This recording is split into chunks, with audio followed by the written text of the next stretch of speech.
આપણા જીવનમાં ઘણી એવી સમસ્યાઓ આવી જતી હોય એના કારણે આપણે જીવન જીવવાનું ભૂલી જતા હોઈએ છીએ. તો આજના વિડીયોમાં એક નાનકડી મોટિવેશન વાર્તા સાંભળીશું. તો નમસ્તે મિત્રો, સ્વાગત છે સંગીતા કી સોચ ચેનલમાં. તો આજે વાર્તામાં એક પરિવારની વાર્તા સંભળાવીશ. તો એક પરિવારનો નાનકડો એવો પ્રસંગ હતો. તો દરેક પરિવારના લોકો ભેગા થયા હતા એક જગ્યાએ એક દિવસ માટે. તો એમના જોડે આજે ઘણો બધો સમય હતો અને એ લોકો એકબીજા સાથે આનંદથી વાતો કરી રહ્યા હતા. અને વાતો કરતાં કરતાં એવો એટલા વ્યસ્ત હતા કે ઘણા બધા એ આનંદમાં હતા. અને આ પ્રસંગમાં ખાવાનું બન્યું હતું ભાતનો પુલાવ, અને ભાતના પુલાવની સુગંધ પણ આવી રહી હતી.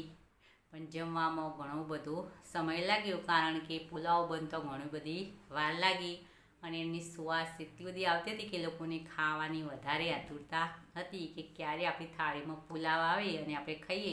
તો એટલી બધી ખુશ્બુ એટલે કે સુગંધ ખાવાની ફેલાઈ રહી હતી પણ બનતા વાર લાગી કે લોકોને ભૂખ પણ એટલી બધી તીવ્રતાથી લાગી કે ક્યારે થાળીમાં પુલાવ આવે અને આપણે ખાવા લાગીએ. પણ પુલાવ આવતા ઘણી વાર થઈ અને લોકો ખાવા પણ બેઠા. થાળીમાં પુલાવ પણ આવી ગયો અને લોકો ખાવાની તૈયારી કરતા હતા.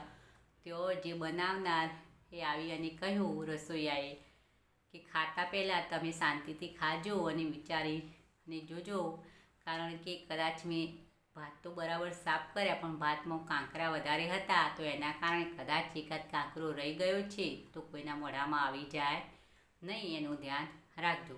આ સાંભળતા જ લોકો એકદમ ચિંતાથી એક દાણો વીણતા જાય અને ખાતા જાય. એમ ધીરે ધીરે લોકોએ બસ કોઈ મૂડ વગર એમ ખાધું કે આપણા મોઢામાં કાંકરો આવી જશે તો એવું વિચારતા લોકોએ ખાધું. ખાવાનું પૂરું થયું અને કોઈના પણ મોઢામાં કાંકરો આવ્યો નહીં. તો લોકોએ રસોઈયાને કહ્યું કે કાંકરો તો આવ્યો જ નહીં કોઈના મોઢામાં.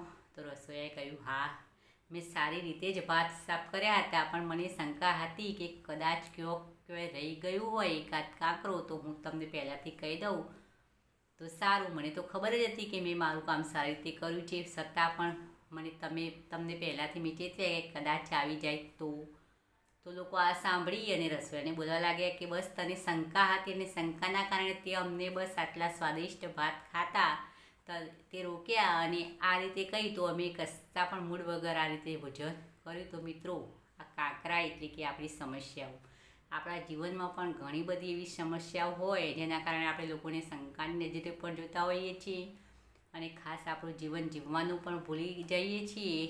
તો આમ આપણે ના કરવું જોઈએ. એક સમસ્યાને કારણે આપણે બીજો આનંદ એ વ્યર્થ ન કરવો જોઈએ કે જીવનમાં ઘણી બધી સમસ્યાઓ આવે અને એનો હલ પણ નીકળે. તો આપણે જીવન આનંદથી જ જીવવું જોઈએ અને સમસ્યાઓનું સમાધાન તો થતું રહેશે. જીવન હશે તો સમસ્યાઓ તો આવવાની અને જવાની. તો મિત્રો, વિડીયો પસંદ આવે તો એક લાઈક અવશ્ય કરવું, બીજાની સાથે શેર પણ કરો અને આવી મોટિવેશન વાર્તાઓ સાંભળવા મારી આ ચેનલ સંગીતા કી સોચને સબસ્ક્રાઈબ જરૂર કરવી.